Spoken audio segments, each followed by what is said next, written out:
Good evening, ladies and gentlemen. Welcome to Year 10, Season 4.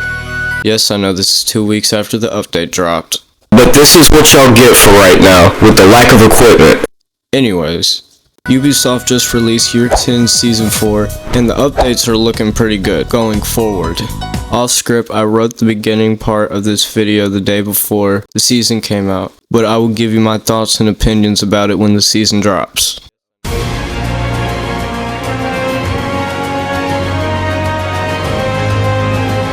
Year 10 Season 4, Operation Tenfold Pursuit. Damn, this season is receiving a lot. But it introduces Thrasher's Remaster, a new DMR called the PMR 90A2, a fully rework of Fortress, and a new Testing Grounds playlist for experimenting with game features. There's a lot to talk about, so let's stop yapping and get into it.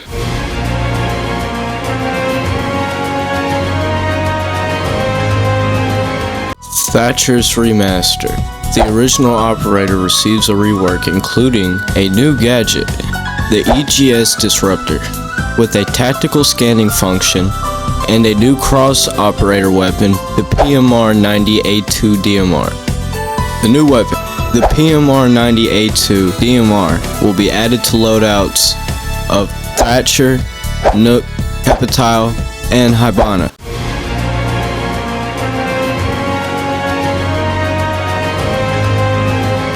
Balancing. Multiple operator balance updates are coming, with a focus on buff for operators like Mute, Thermite, and Maverick.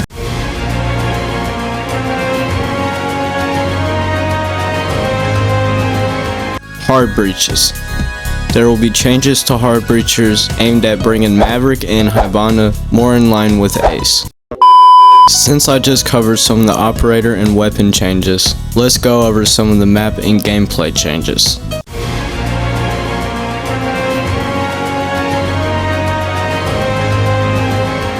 Fortress Rework. The map has been completely reworked with improved balance, navigation, lighting, and destructible elements, and will be added to ranked map pool.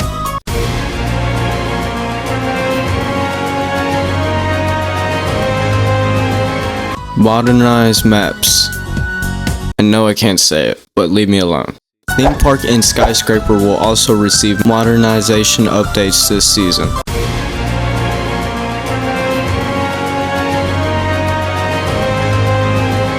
Testing Grounds. A new playlist is being introduced for players to test new features and provide feedback. The first topic is a rework of how armor and speed interacts.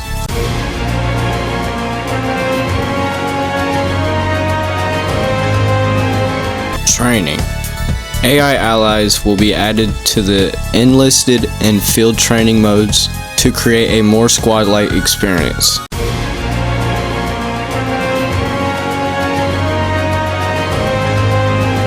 Ranked. Changes are being made to matchmaking to create more balanced matches by focusing on visible skill. Squad matchmaking will be based on the highest skilled player in the squad. There's a lot for me to talk about, so I'm gonna let Kudos take over with this one, so enjoy. With what's easily one of the most in-depth operator remasters to date, the return of T-Hunt, a gorgeous map rework to Fortress, which is now ranked in Pro League, the powerful new PMR 90A2 DMR, which has been given to a bunch of already existing operators, a large amount of operator balancing which focuses on buffs and fun, and hey, Mute's a 2-speed now. He also got a jammer buff as well. We'll talk about it. Oh, and did I mention Maverick frag grenades? We'll get into that more, but it's not just this. I'm happy to say this season has much more content. But not just with content, it's balancing, it's quality of life updates. It just feels so much better this season. It's a massive big step in the right direction. And I want to... What's this?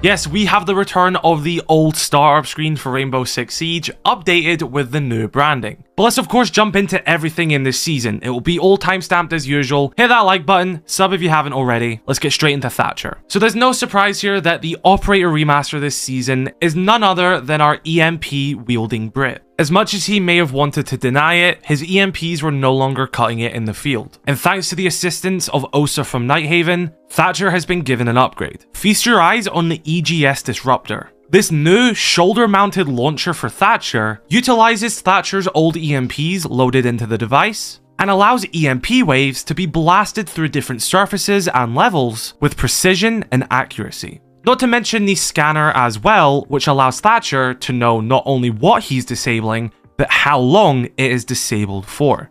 Now let's get into some specifics. If a defending electronic device is hit by the EMP wave, it will be disabled for 15 seconds. You will have to be roughly 9 or 10 meters within range of the electronic device for the EMP wave to reach it. And it is pretty simple to tell if a gadget is in range or not. Very simply, if it doesn't appear in your scanner, you're not close enough. And also something major to mention here is that he can do this 6 times, way more than he previously could with the old EMPs. Now I know immediately you're probably going to be thinking of this being a replacement to IQ, and it's without a doubt a power creep to IQ, and that was also my first reaction as well, but it does act a little bit differently. And that is the fact that if the gadget has not already been initially pinged, that even counts for default cameras, said gadget will appear as unknown on the scanner. It will still show up on the scanner, as you can see, but it will just be an unknown dot. It won't show you what gadget it is specifically. Now, I want to note something. On the build I am currently playing, the only way to have the gadget appear on the scanner is to either drone said gadget and ping it manually, or bring in IQ, which in the same sense is still pinging the gadget, she just has a different way of doing it with her scanner. Doesn't really matter what method you use to ping the gadget, whether that's using a drone, your in-body view, or IQ for example, it all has the same effect of revealing it on the scanner. Or if you EMP blast that gadget, which is unknown, it will then detect that gadget and go on to show you every other gadget of that specific one. So what I mean is, if there's 3 Thunderbird Kona stations across the map and you EMP blast one of them and it detects it then as well, that means the other 2 Kona stations will also appear on the scanner when you get into their radius as well. They won't be the unknown dot anymore. And there is some stuff I want to point out as well. If you scan an operator, so if I scan a bandit by using my drone and holding down for the red ping, and now he's revealed at the top of the screen on the HUD, that doesn't then mean that the bandit batteries will also appear on the scanner. They'll still be the unknown dots. Look at this clip right now. Valkyrie is revealed at the top of the screen. I find the Valk cam to confirm that is one of the unknown dots I am looking at. And as you can see on the scanner, it doesn't know it's a Valk cam until I either manually ping the camera or I EMP it. The operator doesn't reveal their own gadget. And also vice versa. If I was to EMP blast a wall and then I learn that's a bandit charge I just blasted, it also doesn't scan bandit at the top of the HUD. Remember, I am playing on an earlier build, which is before the test server build, so I don't know if that's going to be the final product of it. It doesn't necessarily massively hinder Thatcher's ability here, and it does kind of keep IQ in play a bit more. However, I wouldn't say this is the most streamlined way to do it, so keep in mind this may not be the final iteration of how that works, but I thought that was worth noting. That being said though, he works like an absolute charm. Just take a look at this little clip of me and Garfield, where we're both pushing through showers on the new version of Fortress, which is now a doorway here instead of window, and you'll see more of that in this video. But I know they have a Denari. I'm saying, right, we're going to go for a push here, so I disable the Denari traps on his doorway, and he's able to push up and take more ground. The more intel you get, the stronger Thatcher is going to be. And although a gadget may be hidden on the HUD, you can sort of suss out what they are most of the time. For example, if you see an electrified wall, and you see a gadget at the top of it, it's very likely that's where the Electroclaw is, and you can zone in on that. As with everything new that comes to this game, it's going to be a lot easier to understand when it's in your hands. It's way more in-depth than the EMPs were, but it's also very quick and easy to understand, and it is going to allow for a deeper level of play with Thatcher, in my opinion. And of course, you can practice all of this in T-Hunt and a bunch of the really good changes which are now in the training mode, and we'll get into that later in this video. But let's take a closer look at the new PMR 90A2 DMR, the brand new cross-operator weapon which has been given to 4 attackers: Thatcher, Hibana, Capitao, and Nook. This hasn't replaced any weapon which is already in their kit, meaning, and I guessed this correctly, Thatcher is now the first operator to have 4 primary weapon options. I don't know about you, but that feels very fitting for Thatcher. And for those of you who wanted a stronger primary weapon for Nook, here's a DMR. Hey, Capitao has this as well. This is going to make him even better at clearing Azami out of clubhouse rafters, for example. And Hibana can use a mixture of her gadget and weapon to open up long line of sights and then proceed to hold them down. This new weapon, which is inspired by the MSG-90A2, which is originally based on the PSG-1, helps bring some serious firepower with this update, doing 62 damage per shot, whilst also having a magazine size of 20 plus 1 in the chamber, mixed with the fact that you have 7 magazines with high destruction. This easily makes it one of the best weapons in any operator's kit you give it to. This might actually be the go-to weapon now for every single operator who just got it. Not only are DMRs strong, they can also counter Azami and open up hatches. Bring together the good fire rate, the damage, the ammo capacity. This is, without a doubt, the strongest weapon which has been added to Siege in years. It looks clean, it gives you that classic counter-terrorism feel, it's incredible. Now, whilst we're on the topic of weapons, I feel like right now is a great time to talk about a quality of life update which has came to secondaries, which I feel everyone needs to see. And if you've got a keen eye, you may have actually already noticed it already. But in this season, there is a quality of life update coming to pistols, which makes them further back from your screen, giving you a wider field of view and allowing you to be way more precise with pistols. This may not sound crazy to some people, but I am not joking. I did not know this when I loaded up the test server. I switched to my secondary weapon, my jaw dropped, and this is genuinely the best way to use pistols in Rainbow Six Siege. It feels so damn good. Like, take a look at the comparison from Year 10 Season 3's build to now this test server for Year 10 Season 4. You can see more of the screen. Your hand and weapon isn't covering up stuff. They just feel better. You can see more. It's incredible. I can only explain so much. When you load up the game and you feel this change, as minor as it may sound to some people, it is genuinely night and day. It's incredible. At least the early reveal panel I saw, they didn't even talk about this, and they should, because this is such a good change. Also, on top of this, switching your weapons is just so much faster now as well. It feels more fluid. It feels quicker. Putting the pistol change on top of that as well, it just feels so much better to use your guns this season. This change should have happened with the launch of Siege X. And I'm not going to bash them for anything, because maybe that wasn't their idea then, and maybe this is something that was cooked up recently. But this genuinely has elevated gunplay beyond what we've had before. I know it might sound like, oh wow, they've only made switching faster and moved the gun back a little bit, but just play it. You'll see what I mean when this season comes out. It feels so good. Right, I've got a long list to go through here, so let's jump into operator balancing. Now, this is the first season since they've changed their philosophy of focusing on buffs and fun, and they're sticking to their word. The majority of these changes are all buffs, and in the parts where they have had to nerf an operator, they have done a compensatory buff instead. So that means, hey, we're nerfing this bit, but to compensate for this, we're going to make this part of the operator better. It softens the blow. Right, let's start with Mute, because not only has he received buffs, there has been a change to how his jammers work. Now, they have been buffed also, and we'll talk about that, but the state which Mute jammers apply, which is known as the deseg effect, has had some changes, which in turn, yes, you can say it is a nerf to Mute in some aspect, but the buffs they've done to compensate for that and the overall effect it's had isn't that massive. So very comfortable to say that Mute is in a good position, and he did get good buffs. But let's stop yapping and talk about it. So they have tidied up the deseg effect which the jammers provide. In the current build of the game, if Thermite places a Thermite charge on the wall and there's a Mute on the other side, it is going to jam that Thermite charge, because the connection between Thermite's detonator and his Thermite charge has been blocked. That makes sense. But did you know, in the current build, if Thermite himself is in the radius of the Mute jammer and his Thermite charge isn't, the connection isn't blocked? That doesn't really make sense. How can the connection only be blocked one way? Well, they've tidied this up in Year 10 Season 4. So now both the source, being Thermite, and the gadget, being the exothermic charge, will both have the same effect applied to them. If the Thermite charge is in a Mute jammer, it's jammed. If Thermite himself is in a Mute jammer, he's jammed. But this also means that gadgets which aren't remotely detonated are no longer affected by Mute, one of them being Ace.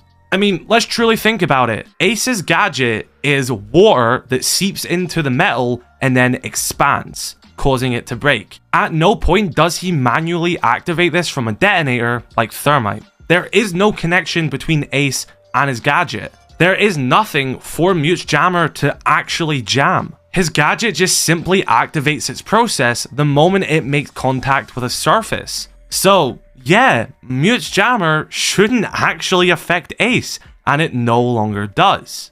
Now, to compensate for stuff like this, both Mute and Ace have had some changes, and I do think there may be more Mute interactions like this as well, but I hope you can understand I just don't have the time to do that for this video. I have limited time on this server to make these videos before the reveal. I'll try do it when the public test server comes out. But Ace does seem to be the biggest operator that gains from this now. So what they've done to Mute now because of this is that he is now a 2-speed 2 armor instead of a 1-speed 3 armor, so he's faster, and now his Mute jammers have a larger radius, meaning they can cover more of the doorway, heck, even cover more of the breach. They still won't reach the very top of the breach, but they cover significantly more than they did before. So yeah, although Ace is now immune to Mute, Mute's now a 2-speed and has larger jamming radiuses. That's a trade-off I can live with. Now, all the other hard breachers have had buffs as well, and because Ace is a bit stronger because he can bypass Mute, he has had to have some tweaks because of that, and I think this is fair. With Year 10 Season 4,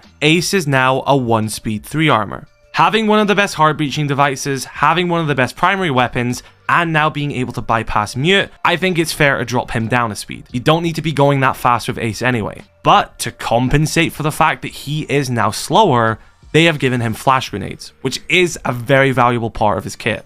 I don't really see either of these as nerfs, I just see them as rebalances, because they're both going to be insanely good operators after this, and I think they're in better positions, so yeah. Right, let's move on to some more buffs. Yippee! Thermite has been given an extra exothermic charge, pushing him up to a grand total of 3 thermite charges. Not only this, he now has the ITA 12S pocket shotgun as an extra option. Some of you may be wondering, where's the ballistic shield? Oops, I got it wrong this time. I can't be 100% all the time, that is why they're theories. I am sorry for getting it wrong though. However, there are really good buffs to thermite here. An extra thermite charge is an extra thermite charge. He can open up 3 walls now. That's brilliant. And now the option of a secondary shotgun giving thermite soft destruction ability. Oh boy, we are back, thermite bros. Woo! Not really much else to say there. That's just an incredible buff. More utility and now soft destruction. Yeah, thermite, I love you. Right, let's move over to Maverick. Maverick has received frag grenades. I can't even say this without smiling. Maverick has grenades. I know, I can see you smiling right now. I can see you through your screen. You are smiling. I agree. This is fun. He has also been given the Reaper Mark II machine pistol as a secondary weapon option, and he has had a change to his blowtorch where he no longer has to reload it. Well, he kinda does once, but it's more of a longer, consistent stream rather than the different burst intervals that he currently has, where it's like, oh, that's 1 mag done, wait for it to reload, blah, blah, blah, you know, burn, burn, burn, oh, now we gotta wait for it to reload, it's overheated, blah, blah, blah. It's just one long continuous stream coming from this blowtorch, and it says what you have like 1 in the chamber, and it does reload at one point, but then you have another one to use, so technically there's still 1 reload left, but it's much longer, much less breaks between it, it's just cleaner with the blowtorch. Beautiful update to Maverick, chef's kiss, the nades, the Reaper, the cleaner gadget usage, love it. We're not done yet with the buffs though, check out Hibana. You guys are gonna love this one, okay? There is now no longer a reload after she shoots her gadget. Look at this, This is exactly what we needed for Hibana. She's just less clunky now. You can just go donk, donk, donk. I forgot how much this game genuinely hooks me when we do stuff like this. Like, oh, if they can land a good mid-season balancing update as well on top of this, then they would truly seal their word, because so far it's looking good. They are living up to their statements here. Now, she still has the same amount of Cairo pellets, but she can shoot them faster and it feels nicer. It still takes the same time for detonation, obviously for balancing reasons. It's just so much cleaner though. It's an incredible change. But we're not done here with Hibana. She has been given claymores. Oh, as well as this, she also has the new DMR. I know I mentioned that a minute ago, but yeah, she has the new DMR. But maybe you don't like the DMR. Maybe you prefer her Type 89 assault rifle, which she's always had. Well, there is now less recoil on this weapon as well. So much love has been given to these hard breachers, and although Ace did have to take a bit of a step down a little bit, he still has his strengths, he still has his perks, and he's still going to be just as valuable as the rest of them. This right here is the quality of balancing that we've expected from Ubisoft before, and it's been a bit absent for a while. This is very well done. There's been thought put into everything. It hasn't just been nerf this, buff this. There's rebalancing going on as well. This is genuinely great, and I think a lot of you can agree with this. Right, I can't believe I've waited for 15 minutes in this video to say this, by the way, but are you ready for this one? Castle barricades can now be electrified by Kaid's Electro Claws. Do you want to see the note I took when I learned this? I know visually it kind of doesn't really make that much sense. I mean, it kind of does, it kind of doesn't. It works if we want to push it narratively. It does work. It can work, okay? It's not out of the picture. May I remind you, Thatcher did get the Thunder Gun this season. But that being said, this is a huge buff to Castle, which he needed. And if you did watch the reveal, something Joshua Mills did say here is that they truly want to buff these operators who lost their scope. They are very clear on not returning to the ACOGs on these operators, which is a good stance. It's a very good foot to put down. And if we can get buffs like this for Castle instead of a scope, I think that's what we should be focusing on. And I'd love to see the same level of care go to other underperforming operators who also lost their ACOG, like Rook, for example. But now you can double down on the protection of Castle barricades by bringing a Kaid. A Habana pellet will be destroyed by this. You know that strat on Clubhouse where you castle all of the gym window, the master window and stuff like that, and you typically would bring a Habana to counter that? Well, say goodbye to that unless you deal with the Electric Claw. I know you do have to dedicate an Electric Claw to a castle barricade, but smart gadget placement and X, Y, and Z, it's a great buff to Castle. This is genuinely insane. I was not expecting this. Right, I have bartered you up with all these buffs we're going to be getting. We are going to have to look at a slight nerf to Aruni. I wouldn't say this is a targeted nerf. This is more of just a consistency cleanup. The same thing they kind of done with Mute, and I think this one is valid as well. So basically, when an Aruni gate is now EMP'd, instead of it automatically coming back online once the EMP effect is finished, it now goes into the exact same state that it would be if the gate was burned, meaning that you have to manually shoot it to turn it back on. I know some people may see this as a nerf, but I understand this. Why was it more viable to throw an EMP into an Aruni gate rather than disabling it? That kind of went against everything you learned about using EMPs to disable electronics. Now, there is a bit of a difference here as well from my testing. I don't know if this part is intentional or a bug, but once you EMP the Aruni gate, not only is it disabled for the 15 seconds from Thatcher, and I'm not talking about impact EMPs here because remember they have a quicker recovery rate, they're not as strong as Thatcher's one. But when Thatcher disabled this Aruni gate for 15 seconds, the reactivation target didn't immediately come back on when the disable finished. It then went into its down state that you would get from someone burning it. I hope I'm explaining this well because it can be a bit confusing here. So basically what happened was the EMP done its 15 seconds disable state, then when it was done, the Aruni gate went into its own disable state to then prepare itself for the reactivation. So it was 15 seconds plus the Aruni effect as well. So that means that Thatcher is a much better way to deal with Aruni gates than simply throwing it in the laser. If that last part there with like the extra time isn't intentional, I think it should be, because that puts Thatcher way above any other way of dealing with Aruni, which he should, because that's a dedicated counter rather than throwing a flashbang into it. You can still throw a flashbang into it. Many ops should have the option to do that, but if you're going to dedicate an EMP to it, you should get a longer effect. I think this is great. And again, I don't think it's massively an Aruni nerf. I just think it's more of a consistency cleanup for an effect. Right, you still with us? Because we have more. Terrorist Hunt is back. Well, they're not calling it Terrorist Hunt. I don't know why. Call it Terrorist Hunt, or if you don't want to use the word terrorist for marketing reasons, I guess I get it. Call it T-Hunt. We all know what it means. They're currently calling it Clear House. Doesn't roll off the tongue. Please change this. But the mode itself is actually really good. Now, think of T-Hunt with extra customization. If you want the stationary dummies that we've had before, you can turn them on. They're not removing that thing. But the main thing here is the Carries Legion. That is what they're pushing for in this mode, and that is the best way to play it. Not only do you now have Carries Legion soldiers on the map, they now move around, they're aggressive, they shoot back, they're smart. You have to remember, the AI in this game has been worked on for about 2 or 3 years now. We now have AI teammates in the training mode, and we'll talk about that after this section or later in the video. But these AI Carries Legion soldiers are much smarter than the White Masks were, and they provide a very similar thing to what T-Hunt did prior to its removal. A warm-up mode. Enemies which aren't stationary bricks which are easy to kill. You can make them easy, you can make them hard, there's customization. It has automatic respawns on and a second section built into the game that will quickly just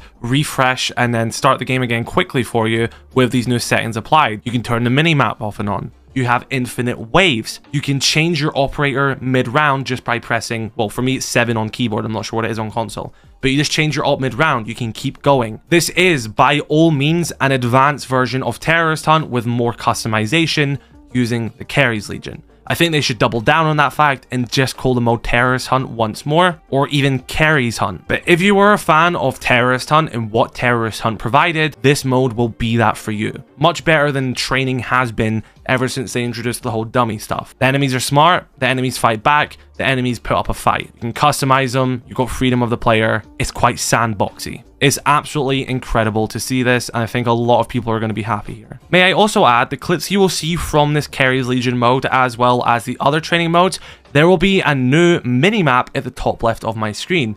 Now, this is only in these modes. These are not in the core gameplay of Siege. They don't really give any information other than where you are on the map. So honestly, I wouldn't really be against this being in the core mode of Siege for new players to learn maps. It doesn't give you an advantage. It truly doesn't. It's just to help you understand where you're going. And if people have issues learning maps in this game, this is what this is for. This is why it's in the training mode. It's actually a very clean mini-map. When you change floors, it will automatically change for you. I do think them only being in this mode is a test for players to see if they would like it in core Siege. I think as long as it doesn't reveal key information, like if I'm shooting, I don't want to appear as a red dot on the map. Siege isn't that type of game. I think we all agree there. But if it's only for you as the player to see where you are on the map and nothing else, I see no issue with it coming to the core game mode. People like myself, we turn it off. It'd probably be annoying to have it on the screen for us. But if it helps players, it's good, and I think it fits in the training mode. Like, this is going to help players. It's very clean, it's very well done. I like it. But just in case you didn't hear me the first time,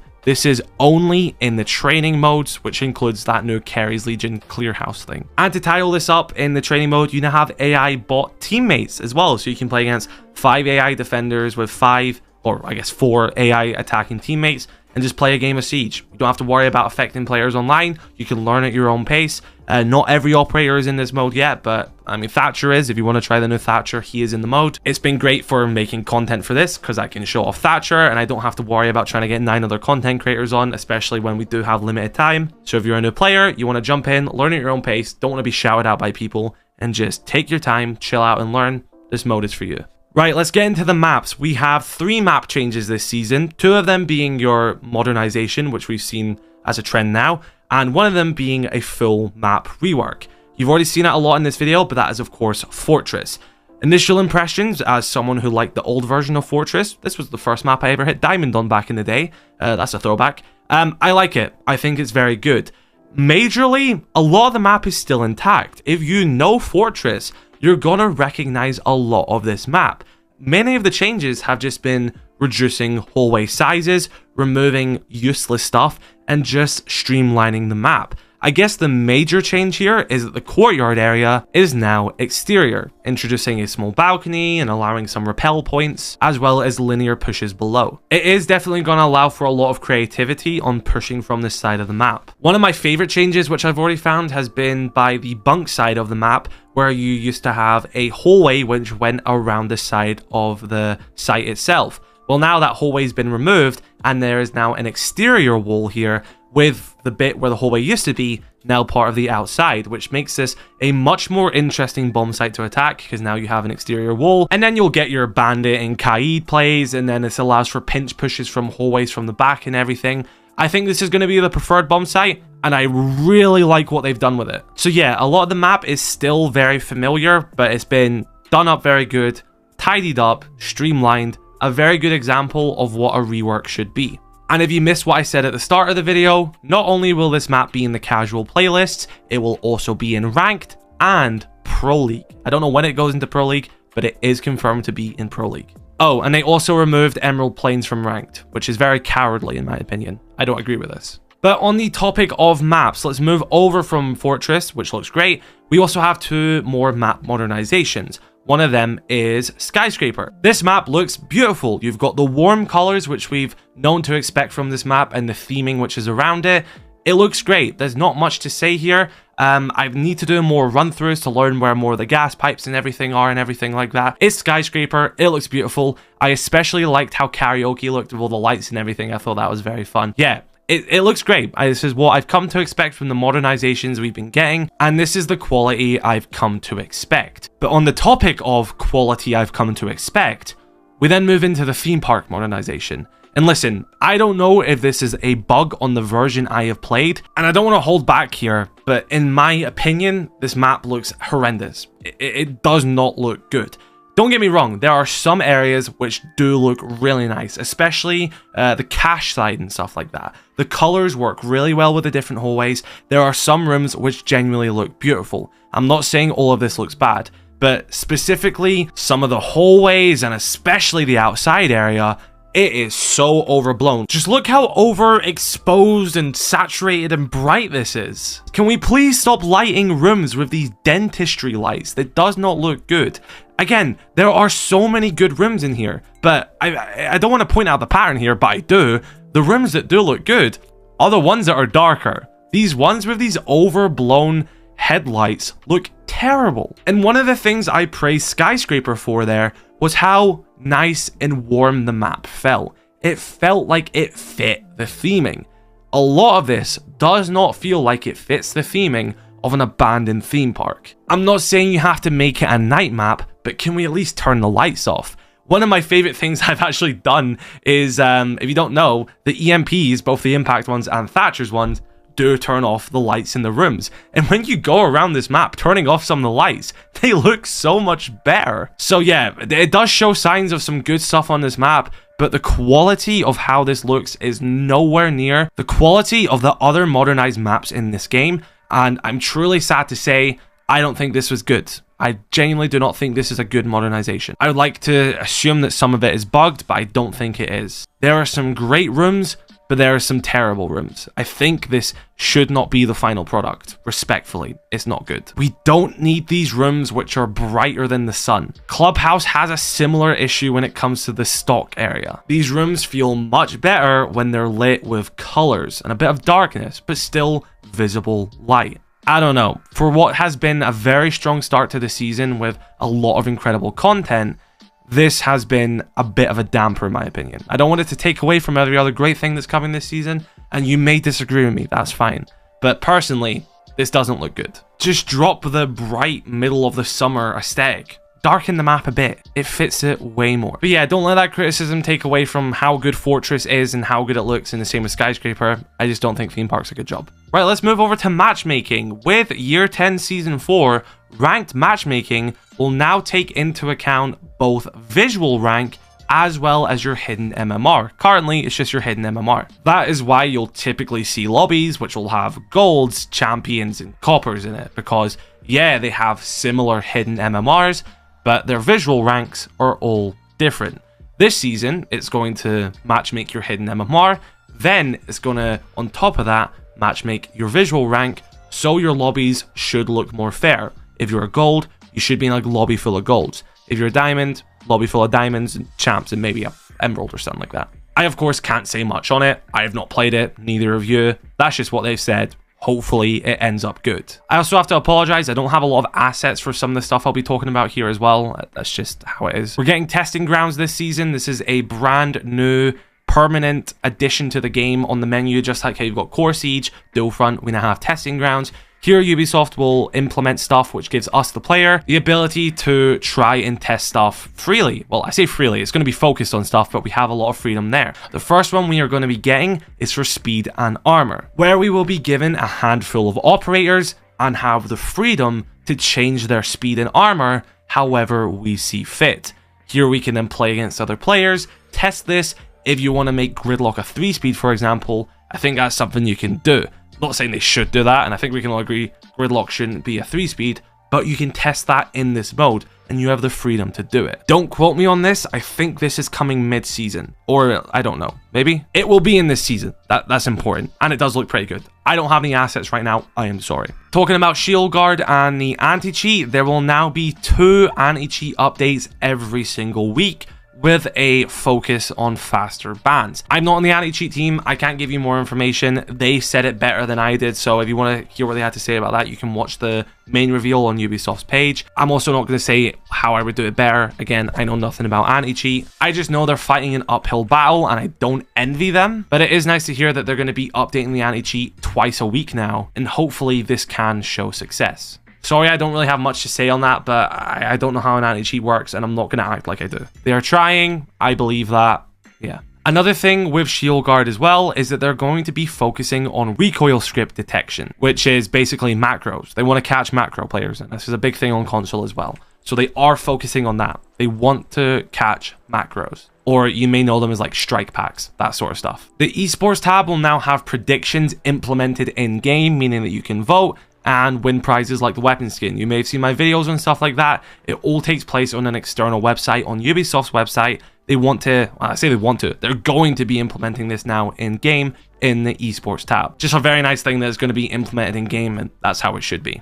This season also marks the 10th anniversary of Rainbow Six Siege, where we'll be getting some free stuff, such as a 100 million player background card to celebrate the game hitting 100 million players, and we also got a teaser for the Year 10 event. Now, I don't have any B-roll footage of this. I think they showed a night version of House. That's as far as I'm aware. But Alex K did previously tease that stuff such as Jaeger ACOG and Blackbeard's rifle shields may appear in this event. Right, so Duelfront has had some minimal and interesting changes. The first being, it seems like the mode is now back in beta. There's now a beta tag on Duelfront, which wasn't there the past 2 seasons. Alex K did say recently that there's going to be a big update for Duelfront in Year 11 Season 1, so maybe their vision has changed a bit and they feel more comfortable giving it back the beta tag for the time being. As well as this, you can see what the skin is going to be for this season for the Duelfront challenges. It's a really cool bundle for Zero. I really like this. I think he looks really cool. So yeah, you can see him on the screen. He looks pretty sick. For gameplay, we now have some new operators who have been shifted in and out as they do all the time with Duelfront.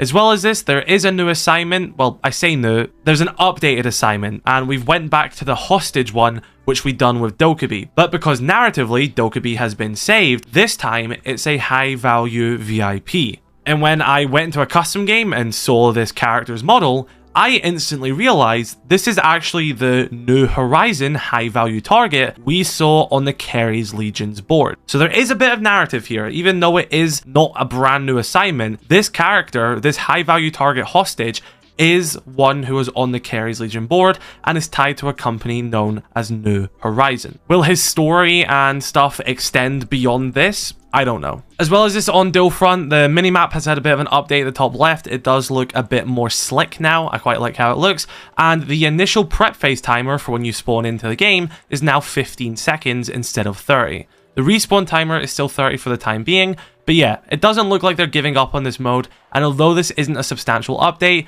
we have been teased to be getting stuff in Year 11 Season 1, and yeah, honestly, interested to see where they go going forward. I think this mode still has a lot of potential, and they seem to think the same thing. Also, 2 other changes I've just forgotten to mention. There's more information on the location screen, so you can see where the sectors are going to be. They've also renamed the fronts to attack front and defend front rather than front A and front B. And as well as this, they've got rid of like the random team icons at the top of the screen and just made it clear how many points you have. It seems like they've just simplified it and made it more obvious what the actual objective is. Pretty cool in my opinion. I'm excited to see how this plays when I can actually play it on the live server. I'm also going to list off some other stuff I took notes of which may have not made their way into other parts of this video. There are now a bunch of new team colors you can choose from, one of them being purple, which is pretty cool. I don't think I'll give up my blue and orange just because that's very iconic for Siege, but you now have freedom to choose other stuff. This also applies to red pings now. Like, I think you all know how team colors work by this point, but now red pings are included in the team colors, so it's not actually a red ping anymore. It is in name. We're still going to probably call them red pings, but if I have my enemy's color set to orange and the enemy gets scanned, it's an orange ping for me now. Or if you have the enemy set to purple and they get scanned, it's going to be a purple ping. I hope that makes sense. So not only do we now have more team colors, the red pings are now included in those team colors as well. And if you actually look at the gameplay I'm showing right now, so are hit markers as well. I guess that helps though. You got to keep everything consistent. It will always let you know, okay, that person is an enemy. And a bit of a minor thing here, both Doc and Monty have new menu animations. I think they're the only two. Thatcher technically has a new one, even though it's his old one, just using the new gadget instead of the EMP, so I guess it's new, so we can count that too. But yeah, both Doc and Monty have new ones. I think it's only those two now, as far as I'm aware. And as far as I'm aware, I think that's everything to cover. There's probably going to be something hidden which wasn't in a patch note or something like that, which I've probably missed. But that's every major thing and everything as far as I'm aware, which is covered. Oh, we can also see the rank charms for this season, and oh, they're quite. Wait, is that a bishop? Like bishop? Bishop? If you made it this far, I'm surprised. But anyways, the new season is out to the public and it just went live.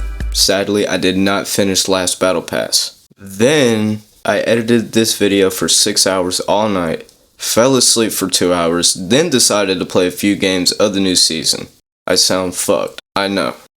So let me give you my thoughts and opinions, then give you an overall rating of the update.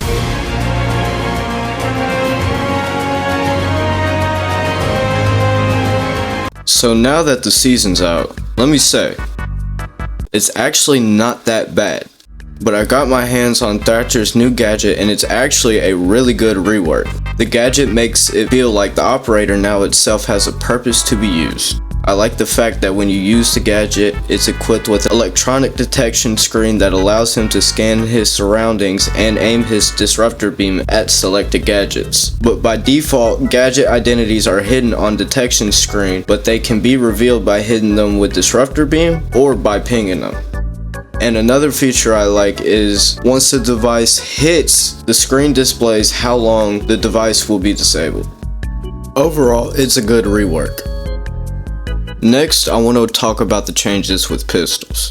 They changed how far the pistol is away from your face, so now you can be more better with your aim and still see your surroundings while ADS. It honestly feels smooth without a pistol iron sight jammed in my fucking face, so I'll take it, Ubisoft. So that's really all I wanted to say about the new season. A lot has changed, but not much things you will notice at the start of the season, but a few things. I only saw a few changes since I played 3 games when I woke up, so don't be mad I didn't spend hours getting every detail about the update. But anyways, my overall rating of the season is, drumroll please, 7.6 out of 10.